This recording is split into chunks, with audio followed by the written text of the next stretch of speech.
les interdits dans les mariages. Nous disons la jurisprudence, j'ai pris ces mots, la jurisprudence. Je me suis informé auprès des gens qui font les droits. Donc en fait, une jurisprudence, c'est la manière dont les gens ont arrivé à résoudre un problème du droit ou un problème de la loi dans le passé, où la loi n'était pas claire.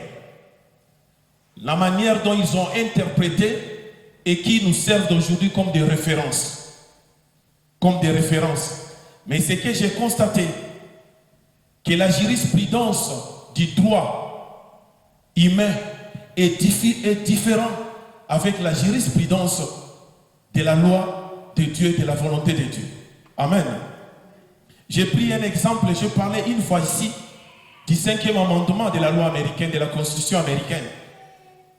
Dans la Constitution américaine, il y a un 5e amendement qui dit Nemo tenetur se ipsum accusare. J'ai expliqué aussi cela par rapport au droit qui dit que dans la loi américaine, un accusé, tu n'as pas le droit, tu as le droit de ne pas témoigner contre toi-même. Donc tu as le droit de dire que non, je garde le droit de ne pas témoigner contre moi-même. Mais selon la parole de Dieu, même si tu refuses de témoigner contre toi-même, Dieu, il est omniscient, omniprésent, omnipotent, il voit tout. Il connaît ce que tu as fait et ce que tu n'as pas fait. Et la jurisprudence n'est pas la loi, mais il aide la loi là où la loi n'était pas claire, afin que les gens qui sont spécialistes du droit pour pouvoir bien interpréter les choses. Et par rapport à ce que je vais dire, les interdits dans les mariages, nous allons lire dans 1 Corinthiens, chapitre 7, verset 39. J'ai lu au nom du Seigneur Jésus-Christ, la Bible nous dit ceci. Une femme est liée aussi longtemps que son mari est vivant, mais si le mari meurt, elle est libre de se marier à qui elle veut, seulement que ça soit dans le Seigneur. Parole du Seigneur, amen. Ici, la Bible nous montre que le mariage est indissolvable. Ici, on voit l'indissolvabilité du mariage par rapport à la loi, par rapport à ce que la volonté de Dieu dit. L'indissolvabilité du mariage est très important que les gens le sachent. Parce que le mariage est un élément essentiel, parce que Dieu a un plan. Dieu avait un plan et le plan de Dieu est toujours valable. Il a créé toutes choses. Il a créé l'homme et la femme.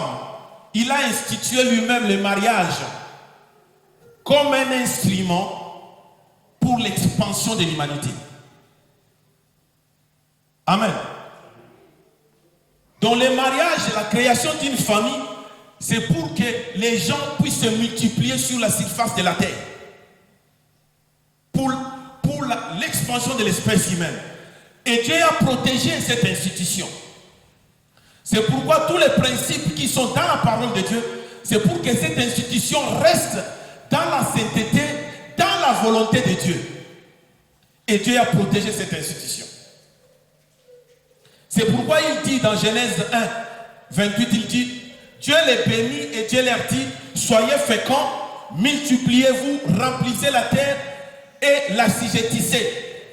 Et dominez sur les poissons de la mer, sur les oiseaux du ciel et sur tout animal qui se met sur la terre. Ici, le mariage est très important. C'est pourquoi Dieu a béni.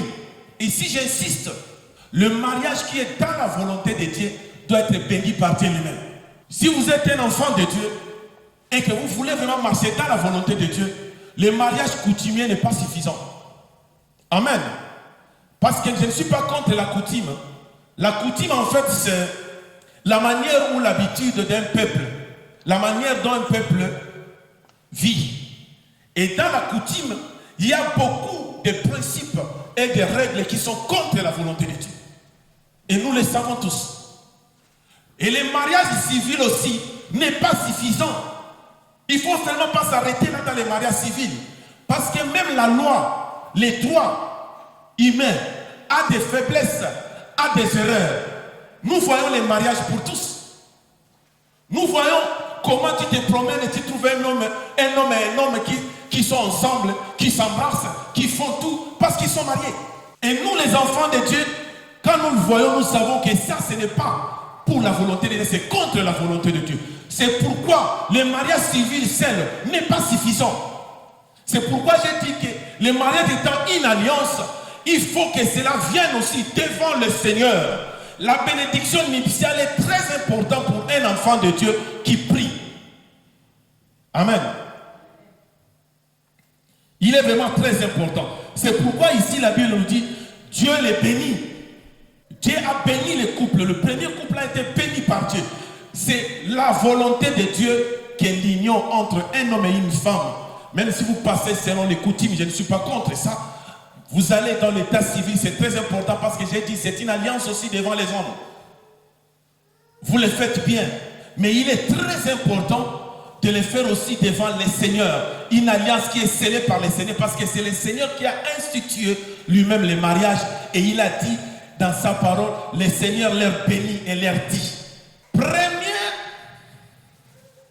Comme nous venons de dire tout à l'heure, les interdits, premier interdit dans la Bible aussi, c'est le mariage d'un chrétien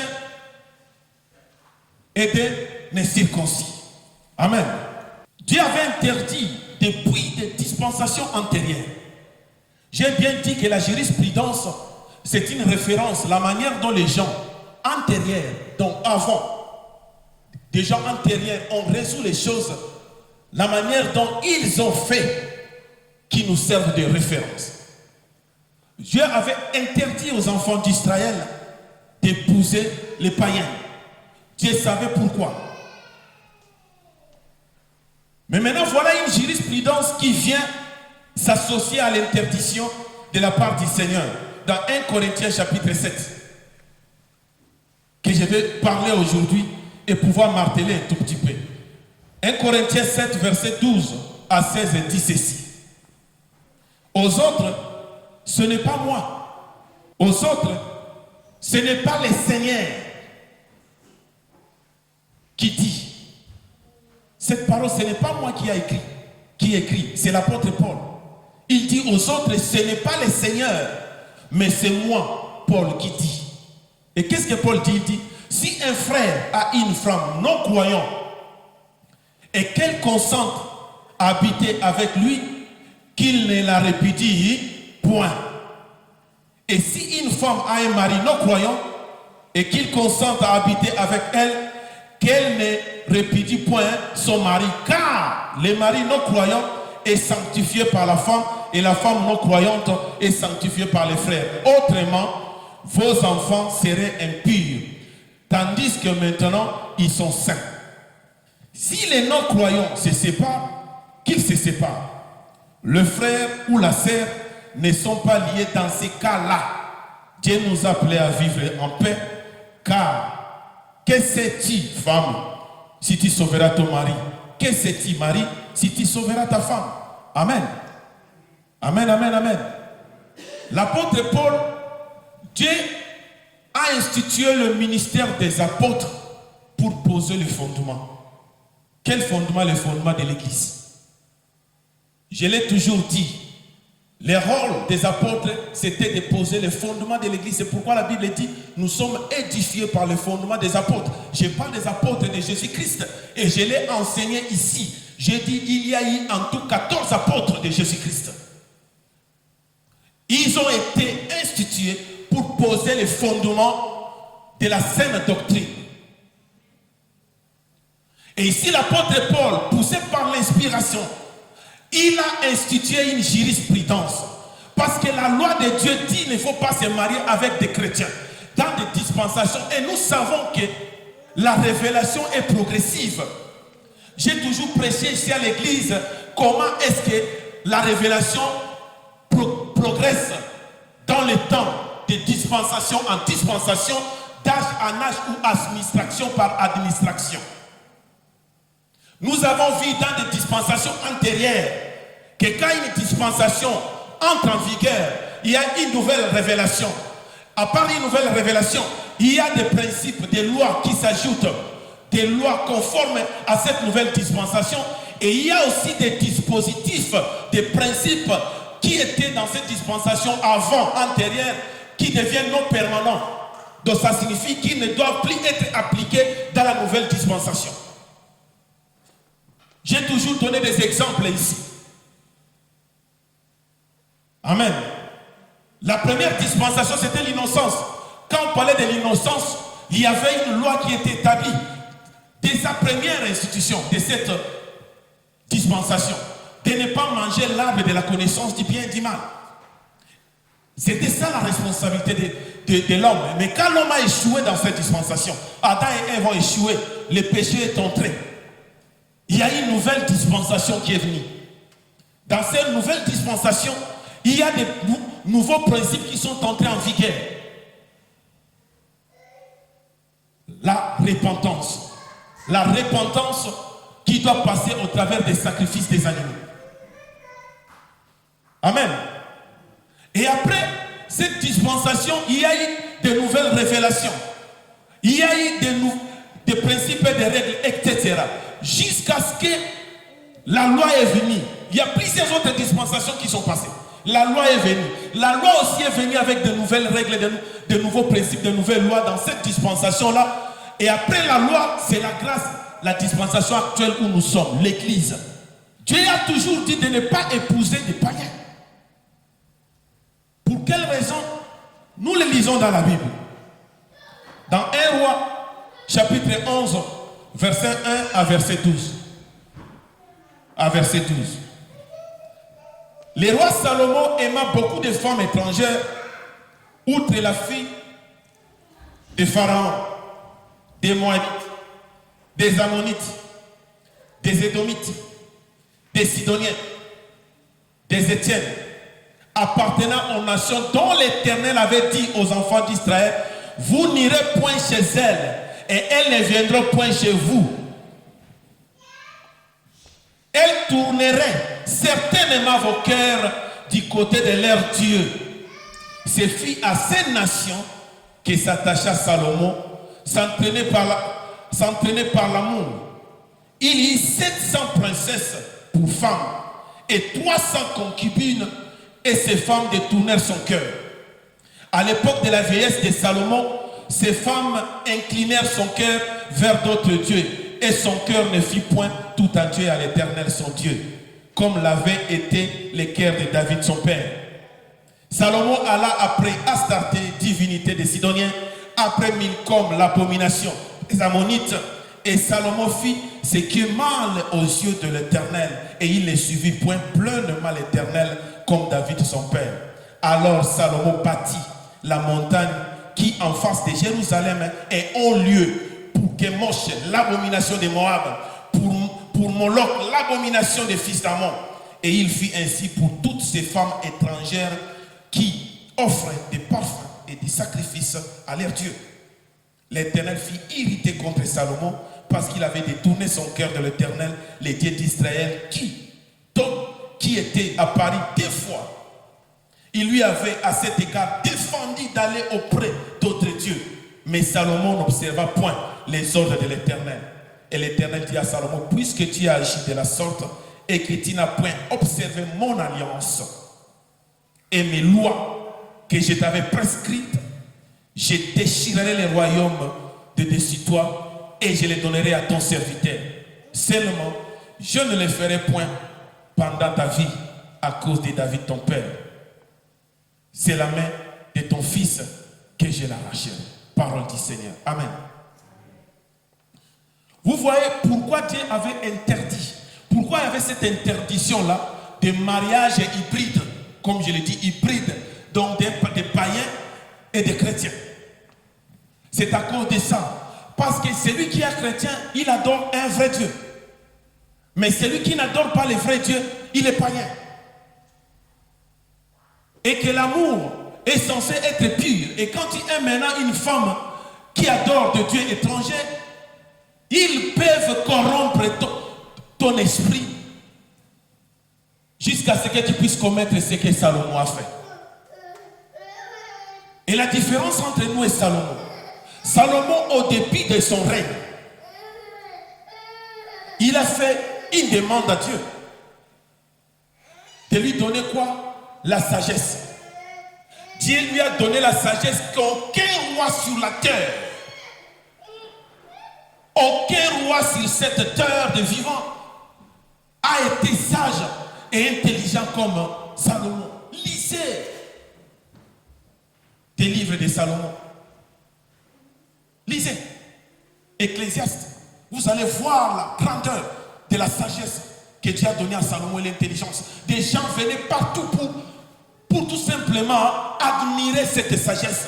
Regardez des cantiques que beaucoup n'arrivent même pas à bien interpréter. Là, vous allez voir l'intelligence du prédicateur. Parce que personne ne peut devenir prédicateur sans la sagesse de Dieu. Regardez quelle sagesse Salomon avait dans les livres d'Ecclésiaste. Quelle intelligence! Malgré cette sagesse, malgré cette intelligence immense qu'il avait, il a failli dans l'alliance qu'il a fait avec Dieu. Il n'a pas respecté la volonté de Dieu et surtout à ce qui concerne des choses sacrées. Une institution qui a un niveau de sacré trop élevé, qui est le mariage. Amen. Amen, amen.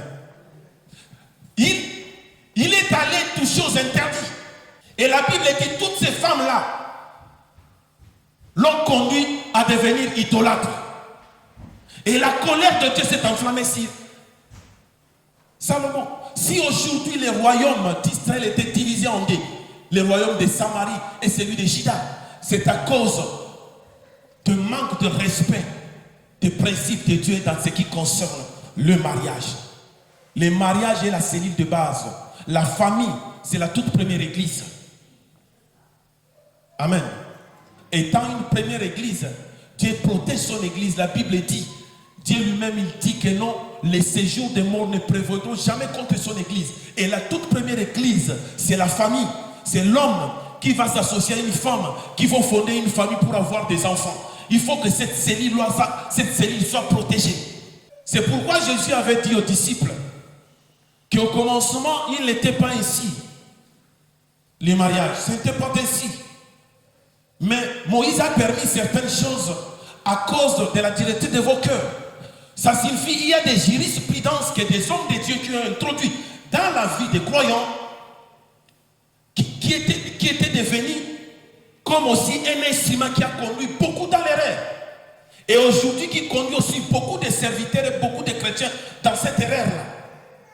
C'est pourquoi je dis, la jurisprudence dans la loi du monde, dans la loi physique de ce monde est différente avec la jurisprudence dans le principe de la loi de Dieu qui est la volonté parfaite de Dieu. Je dis très bien cette volonté. Il dit, soyez renouvelés par l'intelligence pour que vous puissiez discerner ce qui est bon et agréable.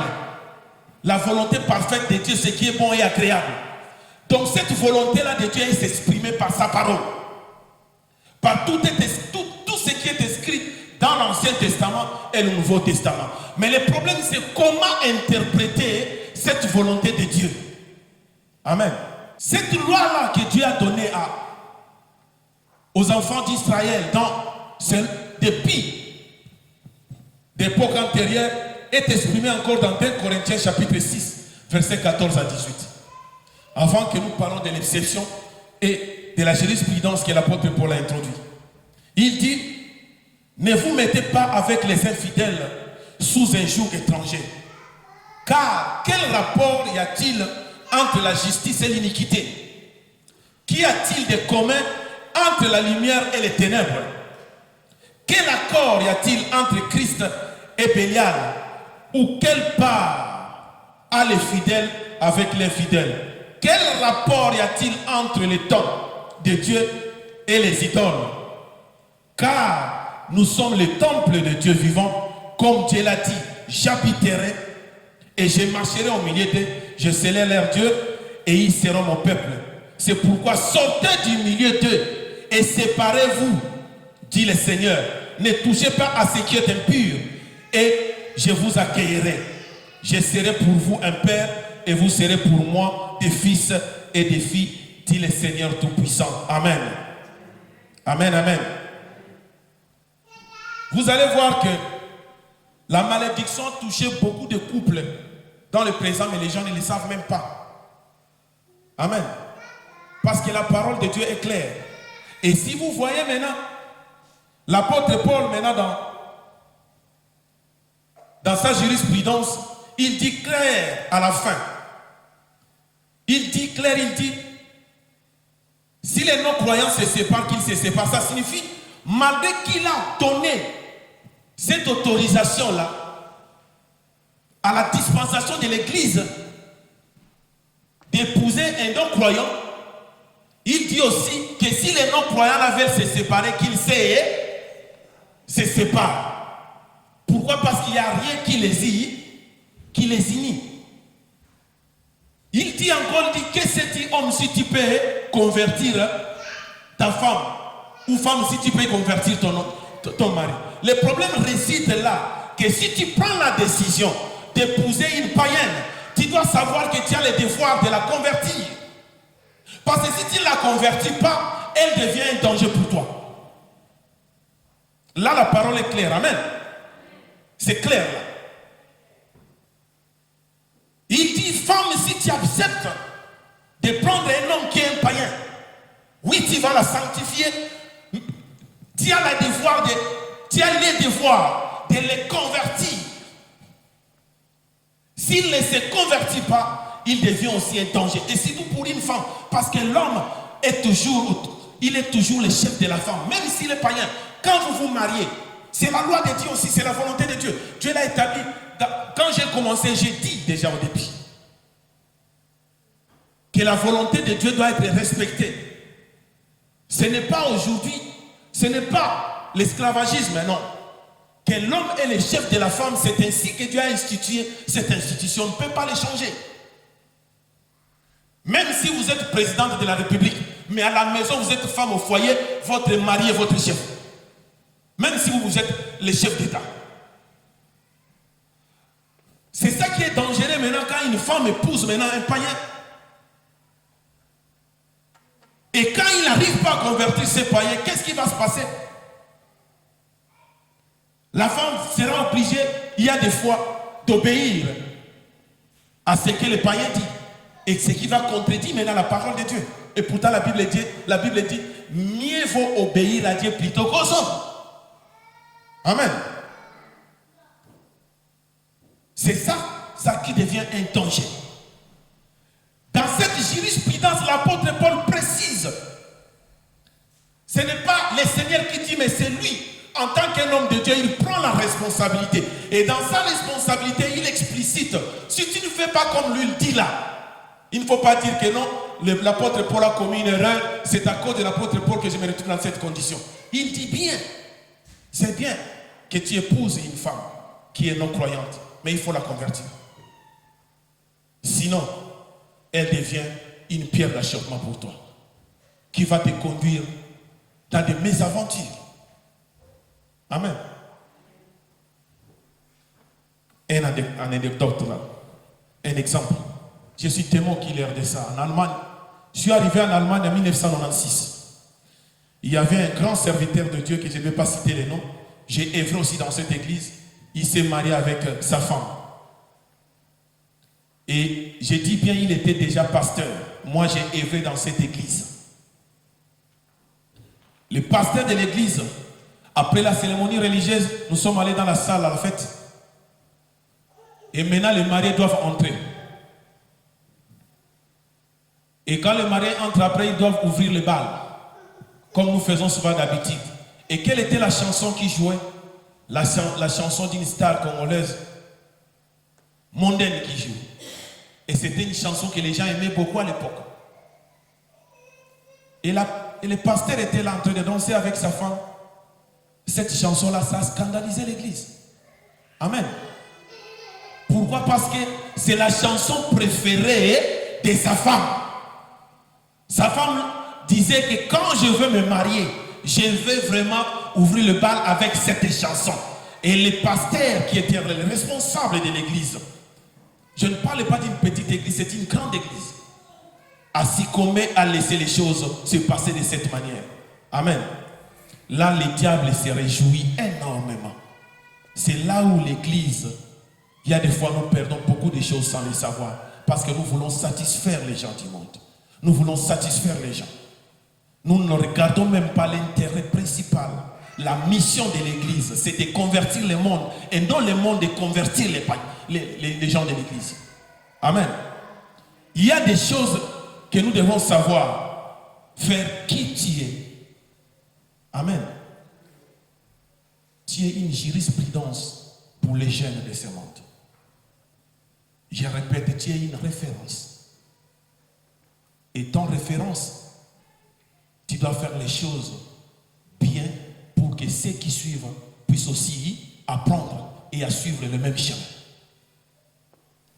Sinon, nous devenons nous-mêmes des promoteurs de la destruction du christianisme. Les Jésus-Christ, les dieux que nous tournons par-dessus tout. Mais nous devenons nous-mêmes des acteurs de la destruction de l'Église. Et quand nous voyons dans cette alliance-là que Salomon faisait avec les païens, chaque païen avait un Dieu. Le problème avec l'alliance, quand nous faisons alliance entre deux familles, j'ai dit, quand deux familles, quand les gens se marient, c'est l'alliance aussi entre les deux familles. Et chaque famille a ses problèmes. Amen. Dans chaque famille, il y a aussi des mauvaises situations. La sorcellerie peut être dans toutes les deux familles. J'ai dit la fois passée que le diable, du fait qu'il n'a pas les trois atouts divins importants que Christ a, l'omniscience, l'omnipotence et l'omniprésence. Le diable maintenant s'infiltre maintenant dans la vie des gens, dans la société. Il organise aussi les choses de sa manière. Dans chaque famille, il y a toujours des agents du diable qui sont là. Il y a des choses mauvaises qui ne manquent pas. Et quand nous faisons alliance, nous nous associons. C'est pourquoi il faut faire attention. Il faut vraiment prendre Dieu en témoin dans cette alliance-là pour briser certaines malédictions, pour briser certaines règles, certaines choses qui contredisent la volonté parfaite de Dieu. Amen. Nous avons dit dans les messages la fois passée, Proverbe 30, 18, 20. Il y a trois choses qui sont au-dessus de ma portée, même quatre que je ne puis comprendre. La trace de l'aigle dans les cieux, la trace du serpent sur les rochers, la trace des navires au milieu de la mer et la trace de l'homme chez la jeune femme. Telle est la voix de la femme adultère. Elle mange et s'essuie la bouche, puis elle dit, je n'ai point fait de mal. Un autre point, les interdits, c'est l'adultère. Dieu est l'adultère. Amen. Dieu a fait le mariage à caractère monogamique. Et Dieu a dit, les deux deviendront une seule chair. Et quand maintenant une femme trompe son mari avec un autre homme, ça dissout les mariages, l'alliance est cassée. C'est pourquoi la Bible dit, il y a trois choses qui sont à ma portée. Même quatre que je ne puis comprendre, la trace de l'aigle dans les cieux. Parce que quand on trompe quelqu'un, il y a des fois, ça peut être incognito. Il y a des gens qui le font pendant des années, et on ne l'a jamais surpris. Peut-être son mari ne l'a jamais surpris, et sa femme ne l'a jamais surprise. Il trouve ça normal, il continue à le faire. Mais si la Bible dit que ces choses-là sont devant ma portée, là, même si je ne le vois pas, mais Dieu le voit. Dieu voit les traces, parce que l'homme ne peut pas voir. Il dit, même quatre, il dit la trace de l'aigle dans les cieux. L'aigle, quand il passe dans les cieux, il ne laisse pas de traces. Mais une voiture peut passer, laisser des traces. Des pinets, on peut détecter ça. Mais l'aigle dans les cieux, là, quand il passe là, il ne laisse pas de traces. Même un navire dans la mer ne laisse pas de traces. Et à la fin de toutes ces choses-là, il dit, telle est la pensée d'une femme adultère. Donc les gens, quand ils trompent leur conjoint, ils ont ces pensées-là. que ce que je suis en train de faire, c'est en cachette. Mais ils oublient qu'il y a un Dieu qui voit même dans les secrets tout ce que nous faisons dans les secrets. Beaucoup de mariages sont détruits aujourd'hui à cause de l'adultère, à cause de manque de fidélité. Beaucoup de relations sont détruites. La fois passée, j'ai enseigné, j'ai dit, dans la parole, comme il est écrit, ne vous privez pas l'un et l'autre, si ce n'est d'un commun accord. Je dis, les femmes d'aujourd'hui, ils prennent cette disposition comme une arme de guerre pour dominer les hommes. Et maintenant, certains hommes manquent de continence. Qu'est-ce qu'ils font? Ils vont chercher ailleurs.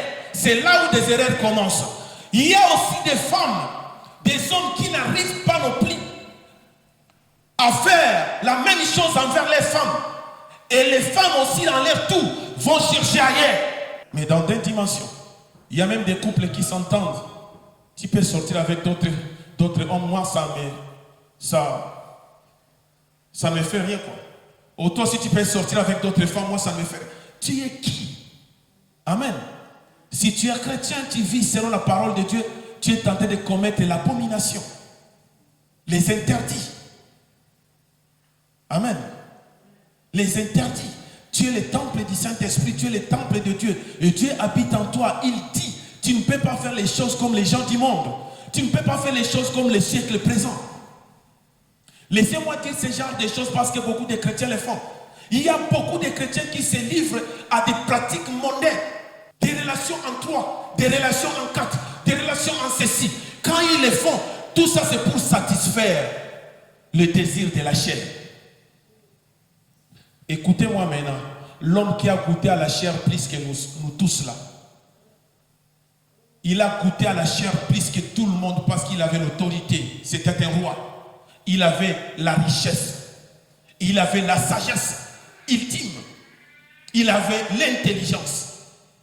Il dit dans ses écrits qu'il a goûté dans tout ça. Mais à la fin, il dit, tout est vanité, poursuite du vent. Il a dit, s'il y a un homme qui a atteint le plus haut niveau du goût de la chair dans ce monde, c'est le roi Salomon.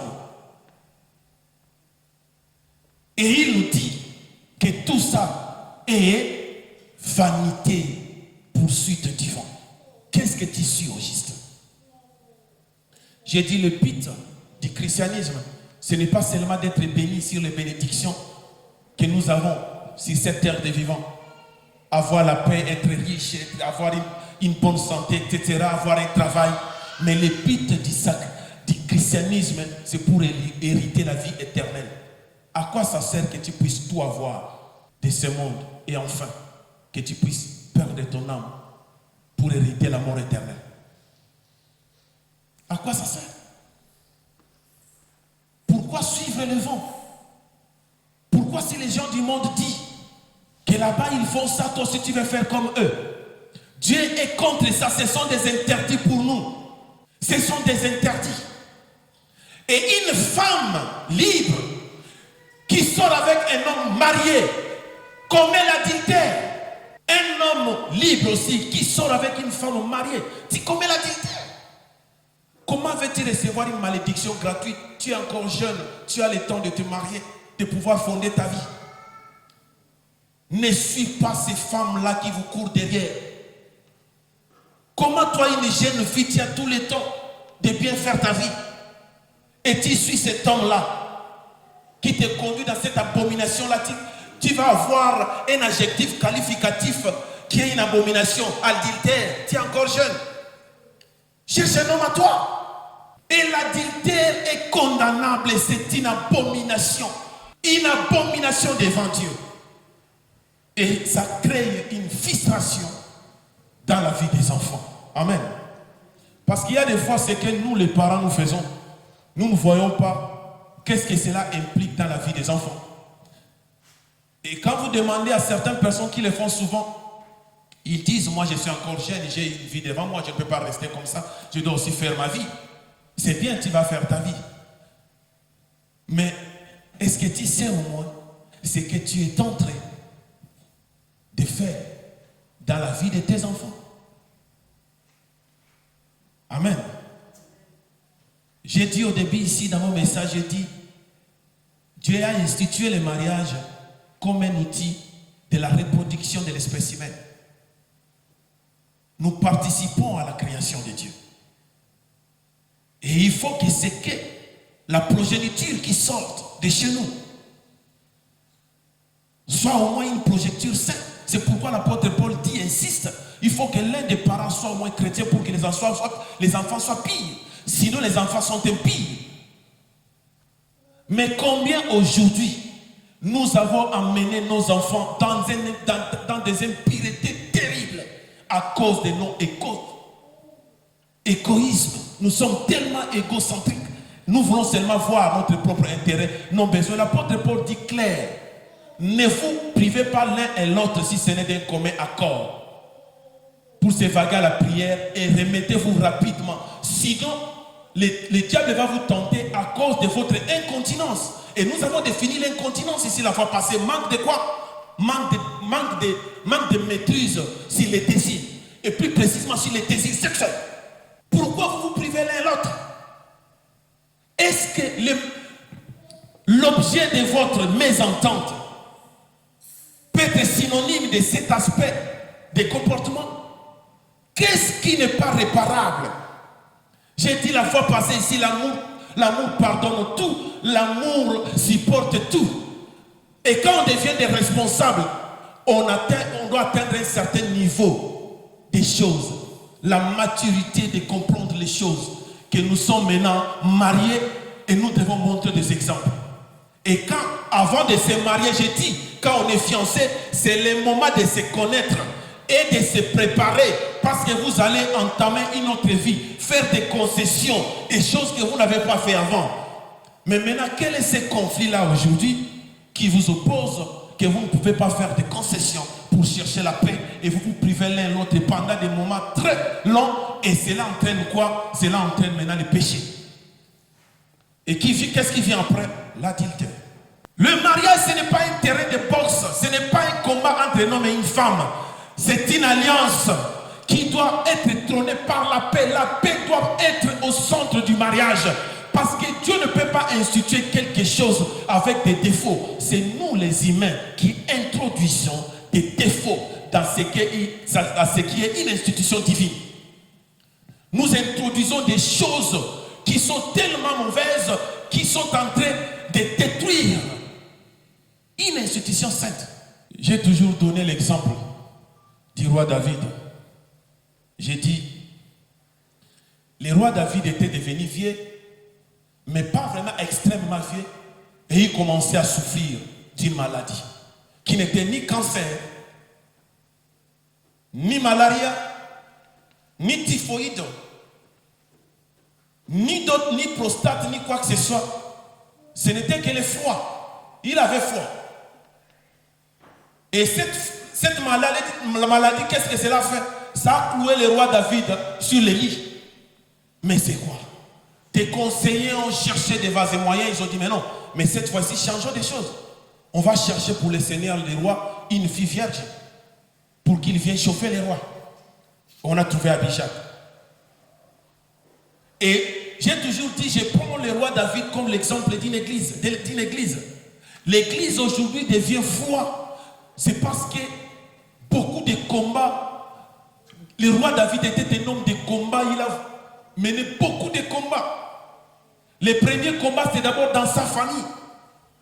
Il était tout le temps à la brousse en train de perdre les animaux, tandis que ses autres frères étaient là à la cité avec leur père. C'est l'une des raisons que d'autres serviteurs de Dieu ont commis une erreur pour dire que non, David était un enfant bâtard. Ça n'a rien à voir. Le plus petit, mais il était là avec les animaux. Il combattait des combats terribles. Là. Après, quand il est fini le plus grand combat avec Goliath, il a gagné le combat. Il est devenu le gendre du roi. Il a épousé la fille du roi. En réalité, il devait vivre dans la paix et dans la richesse. Maintenant, un autre combat commence. Les rois cherchent encore à le tuer. Il prend la fuite. Quelqu'un qui avait un domicile fixe, là où il habitait, devient nomade, en train de fuir par-ci, par-là, parce qu'on cherchait à le tuer. Les combats continuent. jusqu'à la mort du roi Saül. Il devient roi. D'autres combats encore avec des voisins. C'était un homme de combat. Beaucoup de combats, ça va affaiblir les rois. C'est la même chose avec l'église, avec la famille. S'il y a trop de combats dans la famille, ça affaiblit la famille. La famille devient froide. Les gens qui sont censés être frères et sœurs dans la même famille deviennent comme des ennemis. Et l'ennemi prend place. Et qu'est-ce qui vient après? Le manque de confiance s'installe. Là, l'ennemi prend encore de l'ampleur. La famille devient dysfonctionnelle. C'est ce que l'ennemi cherche. Maintenant, les jeunes se posent des questions. Faut-il se marier? Et pourtant, la Bible dit que celui qui a trouvé une femme a trouvé le bonheur. Mais qu'est-ce que nous voyons aujourd'hui? Des tas de choses, des tas de séparations, des tas de divorces, des tas de déraillements, des adultères par-ci, par-là. On entend là-bas, un homme a trompé sa femme. Excusez-moi, une femme a trompé son mari, etc. Pourquoi se marier mauvais? Mieux vaut rester libre et faire des choses. Laissez-moi vous dire aujourd'hui que c'est ce que l'ennemi fait. Mais la parole de Dieu est vraie. Comme la parole dit, celui qui trouve une femme trouve le bonheur. C'est vrai. Mais j'ai expliqué ici, c'est une femme selon la volonté de Dieu. Dans vos alliances, associez Dieu. Quand Dieu est témoin des mariages, quand Dieu est comme partie prenante d'une alliance, il assume. Quand les moments difficiles viendront, il va assumer. C'est pourquoi, comme les versets qu'on nous a projetés aujourd'hui, ta parole est une lampe à mes pieds et une lumière sur mon sentier. Et Dieu est la parole. Il sera une lampe quand tu vas traverser des moments difficiles dans les mois. Quand le mariage va entamer un moment d'épreuve terrible, il sera la parole comme une lampe à tes pieds et une lumière qui va éclairer ton sentier, qui va éclairer ton intelligence de ne pas prendre des décisions dans la chair, de ne pas prendre les décisions par des sentiments, mais de prendre des décisions selon la volonté et la parole de Dieu. Amen. Et tu sortiras vainqueur. Tu es une jurisprudence pour les gens qui viennent après toi. Un exemple que les gens doivent suivre. J'ai dit ici, la jurisprudence n'est pas la loi, mais il accompagne la loi là où la loi n'est pas claire. Là où la loi n'est pas claire, les gens à qui Dieu a donné l'intelligence et la sagesse d'interpréter la loi, ils viennent maintenant éclaircir.